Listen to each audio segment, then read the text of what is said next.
God is good. Hallelujah. Praise the Lord. നമ്മുടെ ദൈവം നല്ലവനാണ്. ഒരു വാക്യം ഞാൻ വായിപ്പാൻ ഉദ്ദേശിക്കുന്നത് ഫ്രം പ്രോവേർബ്സ്, സദൃശ്യവാക്യങ്ങൾ chapter 9 verse 10.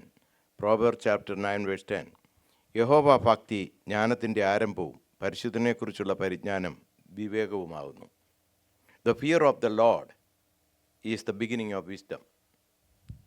Hallelujah. Fear means reverence. നമുക്ക് ദൈവത്തോട് ബഹുമാനം, റെസ്പെക്റ്റ് ഉള്ള ഒരവസ്ഥയാണ് അവിടെ ഉദ്ദേശിക്കുന്നത്. In front of God, there is no accidents. Accidents means one thing we don't know about. എന്നാൽ ദൈവത്തെ സംബന്ധിച്ചിടത്തോളം in front of God no accidents. ദൈവത്തിനെല്ലാം അറിയാം. ആദ്യം തന്നെ അവസാനം അറിയുന്നു. He know the end from the very beginning. So nothing unknown to God. നമ്മൾ ദൈവത്തെക്കുറിച്ച് മനസ്സിലാക്കുമ്പോൾ നമ്മൾ പഠിക്കുന്നത് ഹി ഈസ് ഓംനിപൊട്ടൻറ്റ് ഗോഡ്. ദൈവം സർവശക്തനാണ്. ദൈവം സർവജ്ഞനാണ്. He knows everything and he is omnipresent. അവൻ്റെ സാന്നിധ്യം എവിടെയുമുണ്ട്. അങ്ങനെയുള്ള ഒരാൾ മാത്രമാണ് ദൈവം. Omnipresent, all knowledgeable and almighty. That is the nature and character of God and he is on the throne. Everything is under his control. ദൈവം സകലത്തെയും നിയന്ത്രിക്കുന്നു. അവൻ അജ്ഞാതമായിട്ടൊന്നുമില്ല. Hallelujah. That's why he is called King of Kings and the Lord of Lords. രാജാതി രാജാവ്, കർത്താതി കർത്താവ് എന്നാണ് നമ്മുടെ കർത്താവിനെ കുറിച്ച് പറയുന്നത്. അവന് ഇഷ്ടമുള്ളതൊക്കെയും അവൻ ചെയ്യുന്നു. ദൈവത്തിന് ഇഷ്ടമുള്ളത് അവൻ ചെയ്യും. ദൈവത്തിന് ഇഷ്ടമുള്ളത് ചെയ്ത് അവൻ ദൈവത്തിന് മഹത്വം കരയേറ്റും. ദൈവത്തിന് പകരക്കാരായിട്ട് ആരുമില്ല. There is nobody you can try and, നമുക്ക് ദൈവത്തെ ഒന്ന് മാറ്റി വേറൊരാളെ പ്രതിഷ്ഠിക്കാം എന്ന് വെക്കാൻ ആരുമില്ല. അവനെ റീപ്ലേസ് ചെയ്യാൻ സാധ്യമല്ല. Hallelujah. He is God. He is in control. 91 സങ്കീർത്തനം 1 വാക്യം ഇങ്ങനെ പറയുന്നു: യഹോവ വാഴുന്നു, ജാതികൾ വിറയ്ക്കട്ടെ, അവൻ കെരൂബുകൾക്ക് മീതെ വസിക്കുന്നു, ഭൂമി കുലുങ്ങട്ടെ. ഹല്ലേലൂയ. അവൻ്റെ സർവ്വശക്തിയെ കാണിക്കുകയാണ്. Hallelujah. God is ruling. He is reigning. Because of that, let the earth be shaken and worship the Lord. Hallelujah. 103 സങ്കീർത്തനം അതിൻ്റെ 19 വാക്യത്തിൽ പറയുന്നുണ്ട്: യഹോവ തൻ്റെ സിംഹാസനത്തെ സ്വർഗത്തിൽ സ്ഥാപിച്ചിരിക്കുന്നു, അവൻ്റെ രാജ്യത്വം സകലത്തെയും ഭരിക്കുന്നു. യഹോവ തൻ്റെ സിംഹാസനം സ്വർഗത്തിൽ സ്ഥാപിച്ചിരിക്കുന്നു, അവൻ്റെ രാജ്യത്വം സകലത്തെയും ഭരിക്കുന്നു. So God is in control and he is ruling everything. 15 സങ്കീർത്തനത്തിൽ ഇങ്ങനെ ഒരു വാക്യമുണ്ട്, 3 വാക്യത്തിൽ: നമ്മുടെ ദൈവമോ സ്വർഗത്തിലുണ്ട്, തനിക്ക് ഇഷ്ടമുള്ളതൊക്കെയും അവൻ ചെയ്യുന്നു. തനിക്ക് ഇഷ്ടമുള്ളത് ചെയ്യുന്ന ദൈവമാണ് നമ്മുടെ ദൈവം. 135 സങ്കീർത്തനം 6 വാക്യം: ആകാശത്തിലും ഭൂമിയിലും സമുദ്രത്തിലും എല്ലാ ആഴങ്ങളിലും യഹോവ തനിക്ക് ഇഷ്ടമുള്ളതൊക്കെയും ചെയ്യുന്നു. So God is sovereign. He is in control. But we may think what is going on. Price the Lord. എന്നാൽ മനുഷ്യന്, ഞാൻ ഈയിടെ മലയാളത്തിലൊരു ഡിബേറ്റ് കണ്ടു. ഒരു ക്രിസ്തീയ പേരുള്ള ഒരു പയ്യനാണ്, സെബാസ്റ്റ്യൻ എന്നാണ് അവൻ്റെ പേര്. അവന് ആർഗ്യൂ ചെയ്ത് തെളിയിക്കാൻ ശ്രമിക്കുന്നത് ദൈവാസ്തിത്വമില്ല എന്നുള്ളതാണ്. അപ്പോഴെനിക്ക് തോന്നി ഈ സബ്ജക്റ്റ് തന്നെ എടുത്തൊന്ന് സംസാരിക്കണമെന്ന്. Praise the Lord. ദൈവം ഇല്ല എന്ന് പുള്ളി സ്ഥാപിക്കുകയാണ്. നല്ല പഠിത്തമുള്ള കൊച്ചൻ, കാണാൻ നല്ല സുന്ദരൻ. അപ്പോൾ സ്വർഗത്തിലിരിക്കുന്നവൻ ചിരിക്കുന്നു എന്നൊരു വചനമുണ്ട്, ഓർക്കുന്നോ? സ്വർഗത്തിലിരിക്കുന്നവൻ ചിരിക്കുന്നു, കർത്താവ് അവനെ പരിഹസിക്കുന്നു. അപ്പോൾ ദൈവത്തിനെതിരായി സംസാരിക്കുകയാണ്. ദൈവം ഇല്ല എന്ന് പറയുമ്പോഴും ദൈവം ചിരിക്കുകയാണ്. Praise the Lord. Hallelujah.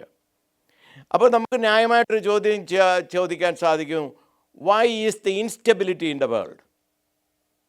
If God is in control, why is the instability? ഒരു ഗവൺമെൻറ്റും സ്ഥിരമല്ല, എല്ലായിടത്തും അസ്ഥിരതകളുണ്ട്. Why is this instability? Why is the chaos going all over the world? നല്ലതല്ലാത്ത കാര്യങ്ങൾ ലോകത്തിലെമ്പാടും നടക്കുന്നു. അതെന്തുകൊണ്ട് സംഭവിക്കുന്നു? If God is in control, why is the violence all around the world? There is violence all around the world. If God is in control, why is the bankruptcy? എന്തുകൊണ്ട് മനുഷ്യരെ bankruptcy ചെയ്യേണ്ടി വരുന്നു? പ്രശ്നങ്ങളിലൂടെ കടന്നു പോകേണ്ടി വരുന്നു. Why there is anguish among people?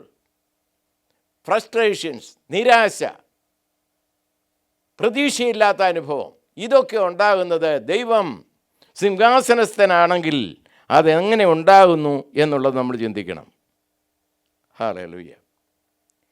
ദൈവം തൻ്റെ രൂപത്തിലും സാദൃശ്യത്തിലും മനുഷ്യനെ സൃഷ്ടിച്ചെങ്കിലും മനുഷ്യൻ്റെ സ്വഭാവം എങ്ങനെയാണെന്ന് ചോദിച്ചാൽ അവൻ അവൻ്റെ ഇഷ്ടത്തിന് നടക്കണം, സ്വന്തം ഇഷ്ടപ്രകാരം നടക്കണം. അവയുടെയും ആദത്തിൻ്റെയും ചോയ്സ് അതാണ്. നന്മതിന്മകളുടെ ഫലം, എനിക്ക് നന്മ അറിയാം, തിന്മ അറിയാം, അതിൻ്റെ ഫലം ഞാൻ തിന്നിരിക്കുന്നു. എനിക്ക് ഗുണവും ദോഷവും നന്മയും തിന്മയും ഒക്കെ അറിയാം, എനിക്ക് ദൈവത്തിൻ്റെ ആവശ്യം ഇല്ല. ആ മനോഭാവമാണ് ആദത്തിൻ്റെ അവ്യ. I know good, I know evil, I have eaten the fruit of the good and evil, I don't need God, I am my own person.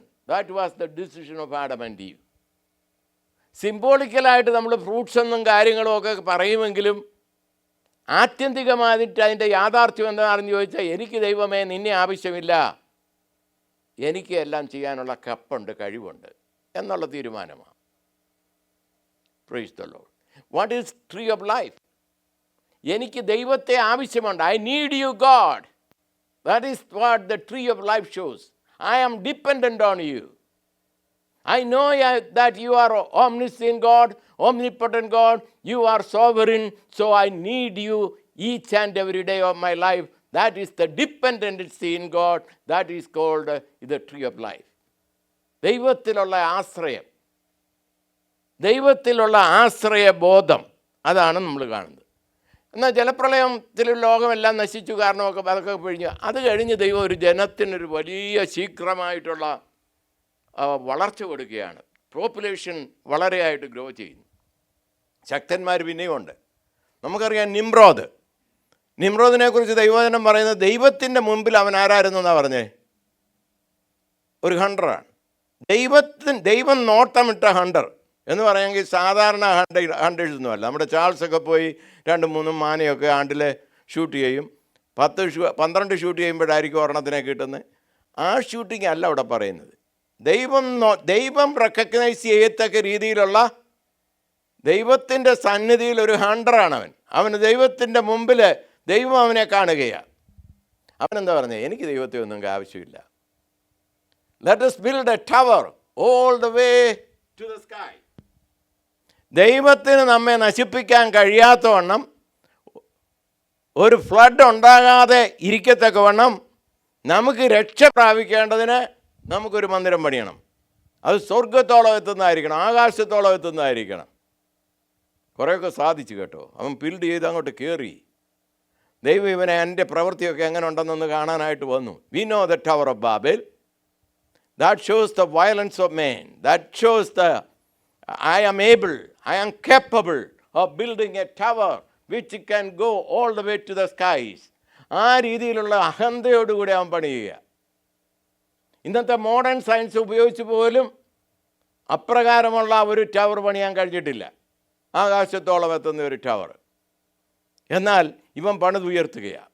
അന്ന് അവർക്ക് ടെക്നോളജി ഉണ്ട്, എങ്ങനെയോ കിട്ടി. ഒരു പക്ഷേ ഈ ദൈവത്തോട് മറുതലിച്ച് പ്രവർത്തിക്കുമ്പോഴൊക്കെ അവിടെ ഒരു ശക്തി വരും കേട്ടോ. അത് പിശാചിൻ്റെ ശക്തിയാണ്. പിശാച് കുറേയൊക്കെ ശക്തി പകരും. നിനക്ക് കപ്പുണ്ട് എന്ന് കാണിക്കാനായിട്ട്, അഹന്ത വർദ്ധിപ്പിക്കാനായിട്ട് ചിലതൊക്കെ ചെയ്തു കൊടുക്കും. നിമ്രോദിനും ഉണ്ടായത് അതാണ്, അഹങ്കാരം. We know what happened later on for the Tower of Babel. God changed their languages.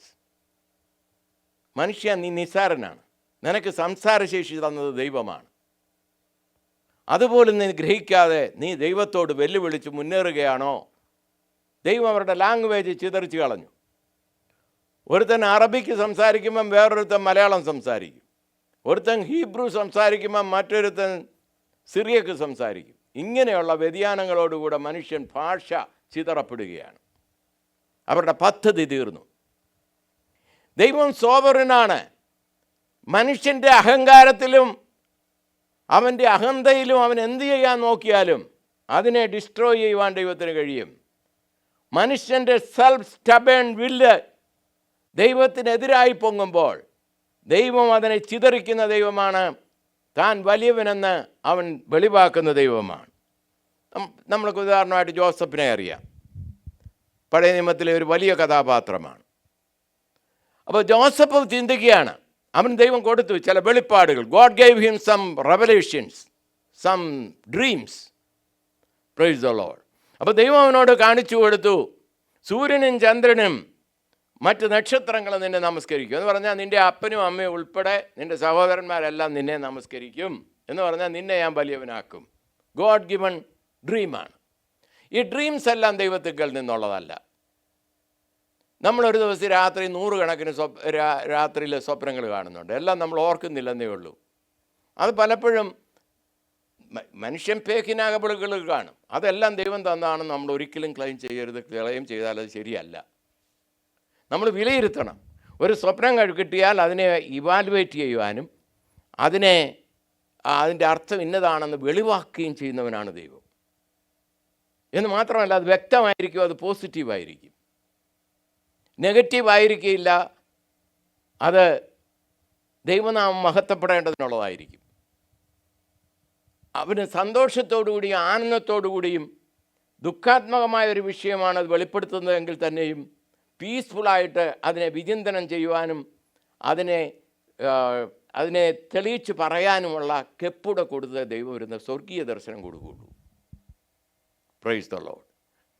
നമ്മളൊക്കെ ഞാനതിന് പറയും, ചിലപ്പോൾ പീസ കഴിച്ചേച്ച് കിടന്നാൽ ചിലപ്പോൾ ഒരു പ്രത്യേക സ്വപ്നം കണ്ടെന്ന് വരാം. അതല്ല എനിക്ക് ദൈവം തന്ന സ്വപ്നമാണെന്ന് നമ്മൾ അവകാശവാദം ചെയ്യുന്നെങ്കിൽ അത് തെറ്റാണ് നമ്മൾ ചിന്തിക്കുന്നതും മനസ്സിലാക്കുന്നതും എന്നുള്ള യാഥാർത്ഥ്യം നമ്മൾ ഗ്രഹിക്കണം. വചനത്തിനനുസരിച്ച്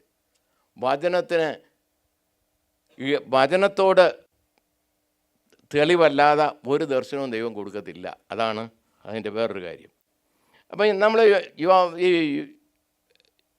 ജോസഫിൻ്റെ ചരിത്രം കഴിയുമ്പോൾ അവൻ്റെ സ്വപ്നത്തെ ഇല്ലാതാക്കാനാണ് സഹോദരന്മാർ നോക്കുന്നത്. വരുന്നു സ്വപ്നക്കാരൻ. The dreamer is coming. Let us destroy his dream. Let us see what will happen to him. How his dream will end. Let's see him. അതുകൊണ്ട് 10 പേരും കൂടെ കൂടി എന്തോ എടുത്തു? പാവം ജോസഫിനെ എടുത്ത് പൊട്ടക്കിണറ്റിലെറിഞ്ഞു. They throwed him in a well. Later on they sold him to the Ishmaelite merchants. Later on the merchants sold him to Potiphar. Later on he ended up in a prison. അപ്പോഴെല്ലാം ജോസഫിനോട് ചോദിക്കുന്ന ഒരു ചോദ്യമുണ്ട്, where is your dream? What happen to your dream? Is God is sovereign? ദൈവം വലിയവനാണ്, ഉന്നതനാണെന്ന് ജോസഫെ നീ വിശ്വസിക്കുന്നു. എന്നാൽ നിൻ്റെ സ്വപ്നം എന്തിയേ? നിൻ്റെ സ്വപ്നത്തിന് എന്ത് ഭവിച്ചു? നിൻ്റെ ദൈവം എവിടെ എന്ന് മറ്റുള്ളവർ ചോദിക്കുന്നു. പിശാച് അവനോട് ചോദിക്കുന്നു. Price the Lord. എന്നാൽ നമുക്ക് അതിൻ്റെ ഒരു അന്ത്യം കാണാൻ സാധിക്കുന്നുണ്ട്. Price the Lord. ഒടുവിൽ ജോസഫിനോട് ദൈവം കാണിച്ചു കൊടുത്ത ദർശനം അപ്പടുത്തി ഫലിക്കുന്നതായിട്ട് നമുക്ക് കാണാം. എടുത്താട്ടെ, ഉൽപ്പത്തി പുസ്തകം 50-ാം അധ്യായം, Genesis chapter 50 verse 20.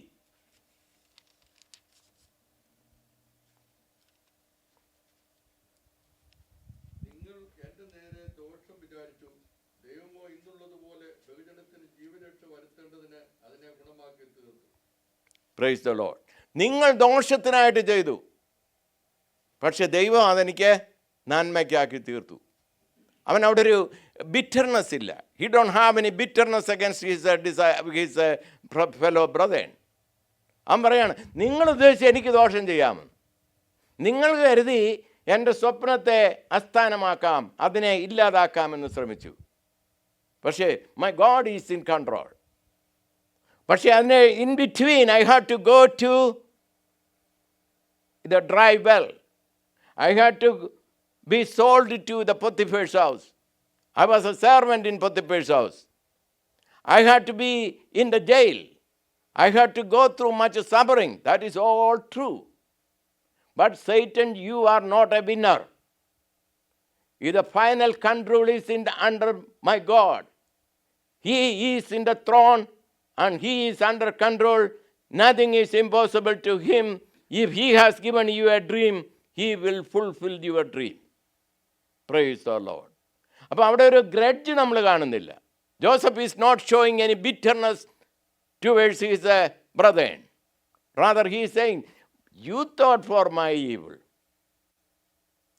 but God did all these things for my good.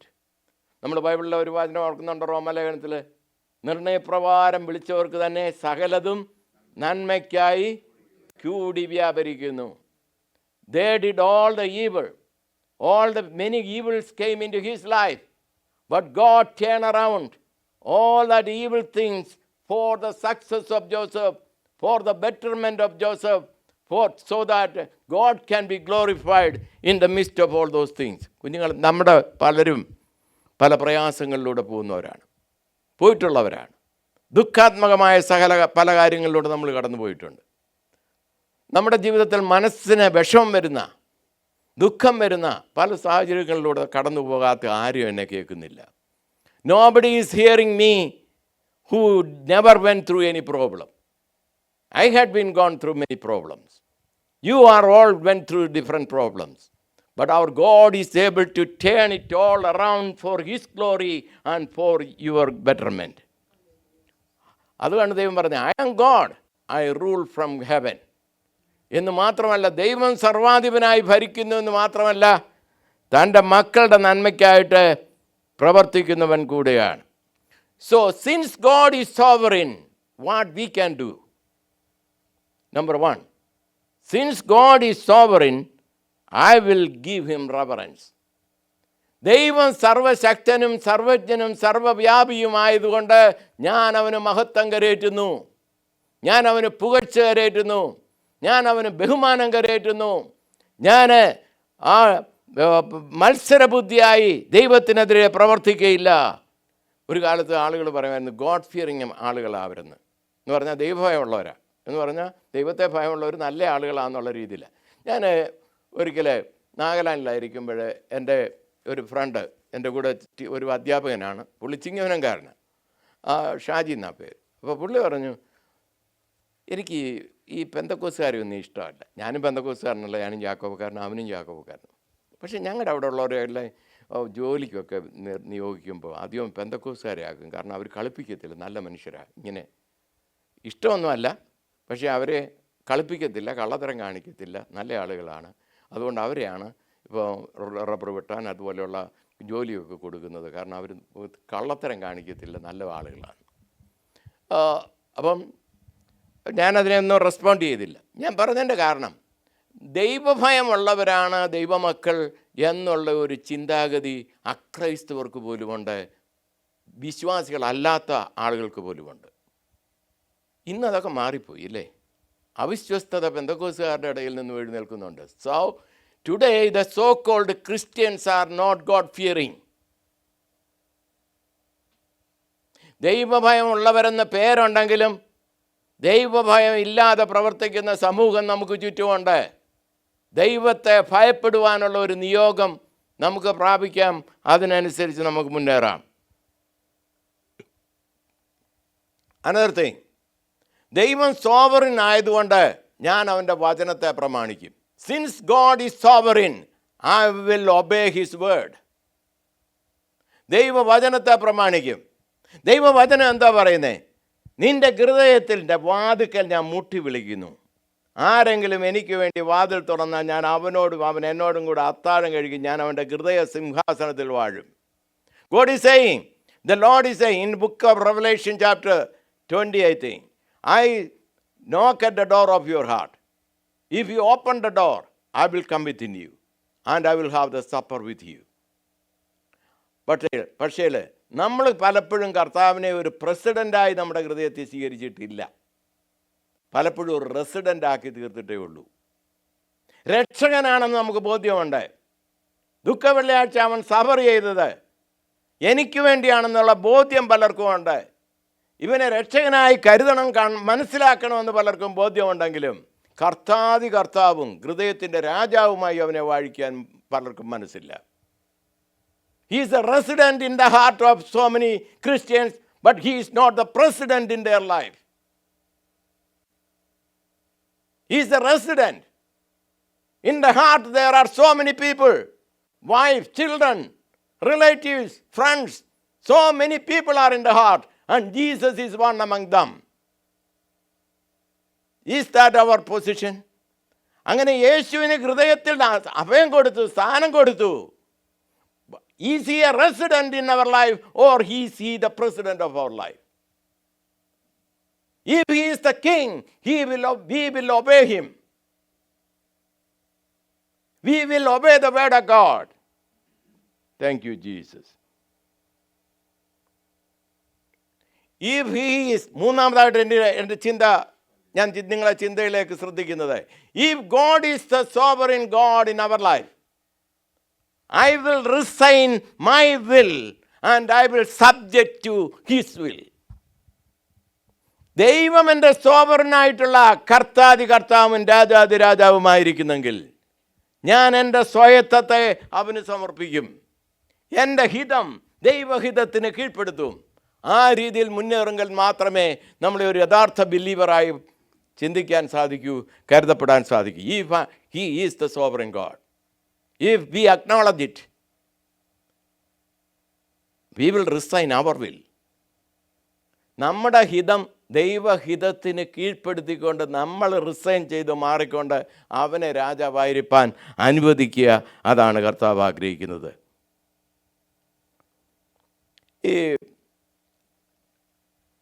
Once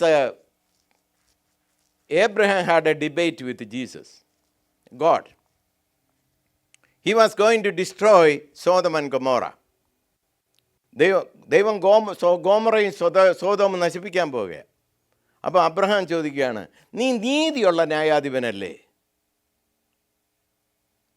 വിശ്വാസികൾ അല്ല ഭക്തന്മാരവിടെ ഉണ്ടെങ്കിൽ നീ ഈ ദേശത്തെ നശിപ്പിക്കുമോ? ഒരു ക്വസ്റ്റ്യനാണ്. നമ്മൾ വെളിപ്പാട് പുസ്തകം 18 അധ്യായം എടുത്താട്ടെ.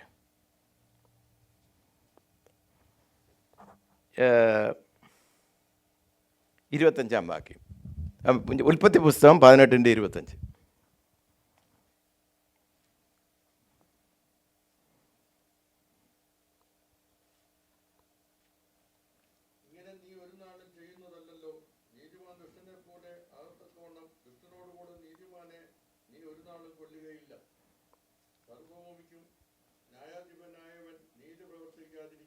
നീതി പ്രവർത്തിക്കാതിരിക്കുമോ എന്ന് ചോദിച്ചുകൊണ്ട് അദ്ദേഹം പറയുകയാണ്, 50 നീതിമാന്മാരുണ്ടെങ്കിൽ ആ നീതിമാന്മാർ മൂലം നീ സോദോമിനെയും ഗോമോറയും നശിപ്പിക്കുമോ?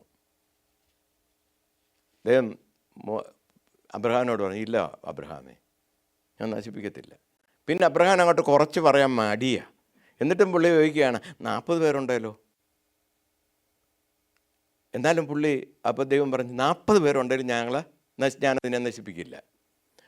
അല്ല, ദൈവത്തിന് ദേഷ്യം വരല്ലേ, 35 പേരുണ്ടല്ലോ. ചില കൊച്ചു പിള്ളേരൊക്കെ ഇങ്ങനെ ബാർഗെയിൻ ചെയ്ത് പിടിച്ച് നിൽക്കുന്നത് പോലെ അബ്രഹാം ദൈവത്തോടൊന്ന് ബാർഗെയിൻ ചെയ്യുക. അത് കഴിഞ്ഞ് അബ്രഹാം 35 താഴോട്ട് പിടിച്ച് 30 പിടിച്ചു. 30 പിടിച്ചിട്ട് താഴോട്ട് വന്നിട്ട് ഒടുവിൽ 10 പേരുണ്ട്, നീ നശിപ്പിക്കുമോ? താണ് വരിക. അപ്പോൾ ഓരോന്നും താഴ്ത്തി ചോദിക്കുമ്പോൾ അബ്രഹാമിന് ഒരു ഇച്ചിരി വൈക്ലഭ്യമുണ്ട്. ഇതെങ്ങനെയാണ് ഞാൻ ദൈവത്തോട് ചോദിക്കുന്നത് എന്നുള്ള ഒരു ഭയത്തോടെ ഒരു ഇതുണ്ട്. എങ്കിലും ഈ സോദോമിനെ നശിപ്പിക്കാതിരിക്കാനായിട്ട് ചോദിക്കുകയാണ്, നീ നീതിയുള്ള ന്യായാധിപനല്ലേ, നീ ആ ദേശത്തെ നശിപ്പിക്കുമോ? ആട്ടെ, 10 പേരുണ്ട്, നീ നശിപ്പിക്കുമോ? അതിൻ്റെ ഇടയ്ക്ക് പല ബാർഗൈനിങ് ഉണ്ട്. ഒടുവിൽ വരികയാണ് 10. അവിടെ വന്ന് അബ്രഹാം നിർത്തി കേട്ടോ. അപ്പോൾ പറഞ്ഞു, ഇല്ല, 10 നീതിമാന്മാരുണ്ടെങ്കിലും ഞാൻ ആ ദേശത്തെ നശിപ്പിക്കുകയില്ല. ഞാൻ കഴിഞ്ഞ ദിവസം ബ്രദർ ജെയിംസ് ഉണ്ടായിരുന്നു, സിസ്റ്റർ ഉണ്ടായിരുന്നു. അവർ ശ്രദ്ധിച്ചോന്ന് എനിക്കറിയത്തില്ല. അവരുടെ ഒരു ബ്രദറിലോ ആയിട്ട് സംസാരിച്ചുകൊണ്ടിരുന്നപ്പോൾ പറഞ്ഞു. അപ്പം അവിടെ ഒരു ചോദ്യം, ഈ നീതിമാന്മാരായിട്ടുള്ള നല്ല ആളുകളെ ഇസ്രയേലിലുള്ളവരെ നശിപ്പിച്ച് കൊന്നതിന് ശേഷം അല്ലയോ ഇസ്രയേൽ ജനത്തെ അവിടെ ആക്കിയത്, അവിടെ എന്ത് നീതി എന്നുള്ള സംശയാത്മകമായ ഒരു സന്ദേഹമായ ഒരു ക്വസ്റ്റ്യൻ അവിടെ വന്നത്. ഒരു ദേശത്തെ ആളുകളെ നീ അമോര്യരെ നശിപ്പിക്കണം, നീ പലസ്തീനികളെ നശിപ്പിക്കണം, നീ ഇന്നാരെ നശിപ്പിക്കണം, എന്നിട്ടൊക്കെ നീ അവിടെ ആക്കണം, അവിടെ വസിക്കണം എന്ന് ദൈവം കൽപ്പന കൊടുക്കുന്നു. ഈ ദൈവം അത് പറയുന്നതിന് 430 വർഷത്തിന് മുമ്പ് അബ്രഹാമുമായിട്ടൊരു സംസാരമുണ്ട്. അബ്രഹാമുമായിട്ട് സംസാരിക്കാൻ പറയാണ്, നിൻ്റെ ജനം, നിൻ്റെ മക്കൾ അവരുടേതല്ലാത്ത ഒരു ദേശത്ത് 400 വർഷം പാർക്കും, ഈജിപ്തിൽ. അതിനുശേഷം അവർ ശക്തിയോടെ വരും. 5-ാം തലമുറ വരികയാണ് അവർ ഇസ്രയേലിനെ ഓക്കുപ്പൈ ചെയ്യാൻ. അമോര്യരുടെ ദുഷ്ടത അതിൻ്റെ പൂർണ്ണതയിലെത്തിയിട്ടുമില്ല. ഈ പാലസ്തീനിൽ പാർക്കുന്ന ഒരു കൂട്ടം ആളുകളുടെ പേരാണ് അമോര്യർ. അവരുടെ ദുഷ്ടത അതിൻ്റെ ക്ലൈമാക്സിൽ എത്തിയിട്ടില്ലെന്ന്. അപ്പം നീതിയുള്ള ഒരു ജനത്തെ ദൈവത്തിന് നശിപ്പിക്കാനൊക്കത്തില്ല. നീതിയുള്ള ഒരു ജനത്തെ ഇസ്രയേലിന് നശിപ്പിക്കാനൊക്കത്തില്ല. അമോര്യരുടെ ദുഷ്ടതയുടെ പൂർണ്ണത ഇതുവരെ ആയിട്ടില്ല. ദൈവം ആദിയിൽ അവസാനം കാണുന്നു. 400-ൽ പരം വർഷം കഴിയുമ്പോൾ അമോര്യരുടെ ദുഷ്ടത അതിൻ്റെ ടോപ്പിലെത്തുകയാണ്. വിഗ്രഹാരാധന, ദൈവത്തിനെതിരായിട്ടുള്ള നിലപാട്, ഇത് വർദ്ധിക്കുന്നു, ഇമ്മോറാലിറ്റി വർദ്ധിക്കുന്നു. ആ സമയത്ത് അവരെ നശിപ്പിച്ച് നീ ഈ ദേശത്തെ അവകാശമാക്കും. ദൈവം നീതിയുള്ള ന്യായാധിപനാണ്. He's a sovereign God. നമുക്ക് പലപ്പോഴും പല കാര്യങ്ങളും നമ്മുടെ ബുദ്ധിക്ക് ശരിയാണെന്ന് തോന്നത്തില്ലെങ്കിലും ദൈവം നീതിയോടെ പ്രവർത്തിക്കുന്ന ഒരു ദൈവമാണ്. നമ്മൾ 1 ദിനവൃത്താന്തം 10-ാം അധ്യായത്തിലേക്ക് വരുമ്പോൾ, ഞാനിപ്പോൾ അതോടെ പറഞ്ഞങ്ങ് നിർത്തുക. അവിടെ വരുമ്പം ദൈവം ദാവീദിനോട് സംസാരിക്കുക. ദാവീദിനൊരു ദർശനം, എനിക്കൊരു ദേവാലയം പണിയണം, എൻ്റെ ദൈവത്തെ ഒന്ന് മാനിക്കണം. പക്ഷേ ദൈവം പറഞ്ഞു, നിൻ്റെ കരം രക്തം നിറഞ്ഞ കരമാണ്, നീ അനേകരെ കൊന്നിട്ടുള്ള കരമാണ്, നിൻ്റെ കൈ രക്തം ചിന്തിയ കരമാണ്, അതുകൊണ്ട് നീ എനിക്കൊരു ആലയം പണിയണ്ട. സമാധാനപുത്രൻ എന്ന് പേരുള്ള ശലോമോൻ നിൻ്റെ മകൻ എനിക്കൊരു ആലയം പണിയും. അപ്പോൾ ദാവീദ് ബുദ്ധിമാനാണ്. ദാവീദ് അത്ര മണ്ടനൊന്നുമല്ല. ദാവീദിനോട് ദൈവം പറഞ്ഞത് എന്തോ, ആലയം പണിയരുതെന്നേ പറഞ്ഞുള്ളൂ. ആലയത്തിന് വേണ്ടിയുള്ള തടി സ്വരൂപിക്കരുതെന്ന് പറഞ്ഞിട്ടില്ല. അതിനു വേണ്ടിയുള്ള സ്വർണം കരുതരുതെന്ന് പറഞ്ഞിട്ടില്ല. ദാവീദ് എന്തോ എടുത്തു, ജനത്തിൻ്റെ അടുക്കൽ നിന്നൊരു പിരിവെടുത്തു, സ്വമേധാദാനം. അവർ സ്വർണം കൊണ്ടുവന്നു, വെള്ളി കൊണ്ടുവന്നു, ഹീരാമിനോട് സമീപസ്ഥ രാജ്യങ്ങളിലുള്ള ആളുകളോട് തടിയ കൊണ്ടുവരികയാണ്. ഇതെല്ലാം സംഭരിച്ചു. ഇനിയും ശലോമോൻ ഒന്ന് പണിയിച്ചാൽ മതി. പണിയിക്കാനുള്ള കാര്യങ്ങളെല്ലാം ഇവിടെ കരുതി കൂട്ടി വെച്ച ആളാണ് ദാവീദ്. നമ്മുടെ ദൈവം വലിയവൻ, അവൻ സോവറിൻ പർപ്പസ് ഉള്ളവനാണ്. നമ്മുടെ ജീവിതത്തിൽ അനുദിനം വരുന്ന സകല കാര്യത്തെയും നന്മയ്ക്കാക്കി നമ്മുടെ ജീവിതത്തിലാക്കി തീർത്ത് തൻ്റെ നാമത്തെ ഉയർത്തുവാനും തൻ്റെ നാമത്തെ മഹത്വപ്പെടുത്തുവാനും കഴിവുള്ള ഒരു ദൈവമാണ് നമ്മുടെ ദൈവം. എനിക്കിങ്ങനെ എന്തുകൊണ്ട് ഭവിച്ചു, ഞാൻ ജീവിതത്തിൽ അനേക ക്ലേശങ്ങളിലൂടെ കടന്നു പോകുന്നു എന്ന് ചിന്തിക്കുന്ന ആളുകൾ, അല്ലെങ്കിൽ ചിലപ്പോഴെങ്കിലും ചിന്തിക്കാത്തവരായി ആരും കാണില്ല. എൻ്റെ ജീവിതത്തിൽ വരുന്ന ദുഃഖങ്ങൾ എന്തിനാണ്, എൻ്റെ ജീവിതത്തിൽ വരുന്ന വേദനകൾ എന്തിനാണ്, എൻ്റെ ജീവിതത്തിൽ വരുന്ന രോഗങ്ങൾ എന്തിനാണ്, എൻ്റെ ജീവിതത്തിൽ വരുന്ന അതെന്തിനാണ്, ഇതെന്തിനാണ് എന്നിങ്ങനെ പലപ്പോഴും ചിന്തിക്കുന്ന ഒരു ദൈവവൈതലിനോട് ദൈവത്തിന് പറയാനുള്ളത്, ഞാൻ സിംഹാസനസ്ഥനാണ്, സർവശക്തനാണ്, സർവജ്ഞനാണ്, സർവവ്യാപിയാണ്. സകലതും നിൻ്റെ ജീവിതത്തിൽ എൻ്റെ നാമമഹത്വത്തിനാക്കി തീർത്തെടുത്ത് ദൈവനാമം മഹത്വപ്പെടുത്തുവാനും നിന്നെ ഉയർത്തുവാനും എനിക്ക് കഴിവുണ്ട് എന്നുള്ള ഒരു സന്ദേശമാണ് ദൈവം വചനത്തിലൂടെ നമുക്ക് തരുന്നത്.